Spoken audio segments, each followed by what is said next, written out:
Ah oui, nos amis belges, ils sont toujours là. Effectivement, on se connaît grâce au déplacement des troupes romaines ici de Bavay vers la Belgique. Et en Belgique, il y a la passion de l'histoire romaine parce qu'on est le même peuple en fait, la Gaule belgique.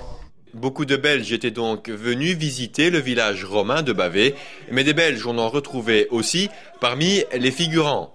Ave tout d'abord, et j'allais vous appeler monsieur le général, mais ce serait une faute énorme de langue en fait. Tout à fait, parce qu'à l'époque, en fait, le terme général n'existait pas. C'est un terme qui a été inventé par Napoléon.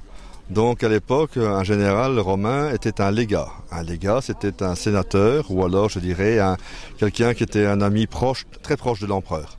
Alors est-ce que vous pouvez justement nous expliquer un peu quels sont les différents éléments qui composent votre costume ?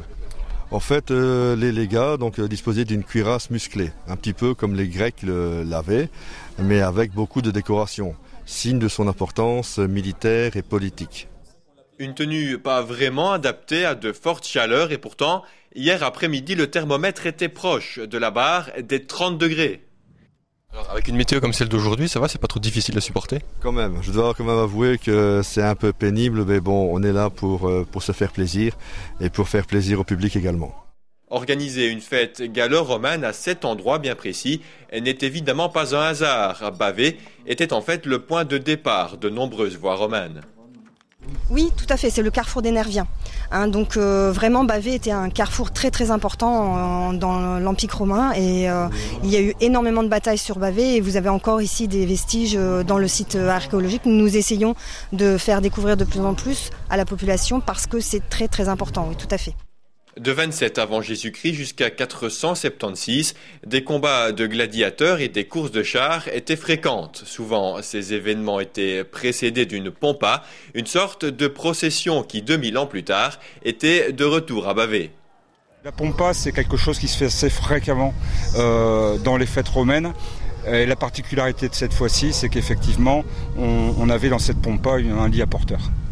Alors, un lit à porteur, qu'est-ce que ça avait comme fonction ?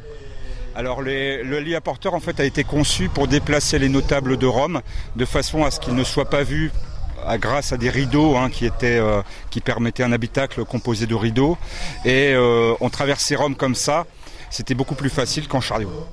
Mais la vie des Romains ce n'était pas que des jeux et des guerres, les artisans étaient très bien représentés.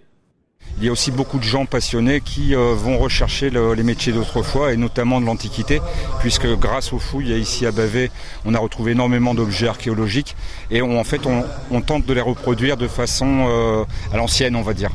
Au niveau de l'artisanat, quels étaient les matériaux principalement utilisés et qu'est-ce qu'on en faisait ? Alors les matériaux luxueux, c'était le bronze, puisque l'art de couler le bronze, tailler un objet dans la cire et ensuite couler la matière à l'intérieur pour en faire une statuette en bronze, c'était un travail d'art. La peinture ici, on a aussi également sur le marché, on connaît très peu, mais les Romains se faisaient peindre le portrait. Donc déjà les Romains de l'Italie se faisaient peindre au départ et ensuite ils sont partis en Égypte. Donc moi je suis dans cette période-là où ils sont partis en Égypte au moment du déclin et en fait là ils se sont servis de leurs portraits pour peindre les gens avant qu'ils se fassent mettre dans les sarcophages. Ils entouraient de bandelettes en laissant le portrait vu et après c'était mis dans les sarcophages. Le prochain grand week-end gallo-romain aura lieu en 2015, mais en attendant, vous pouvez toujours contacter le Forum antique de Bavay. Il est ouvert tous les jours pendant les vacances scolaires.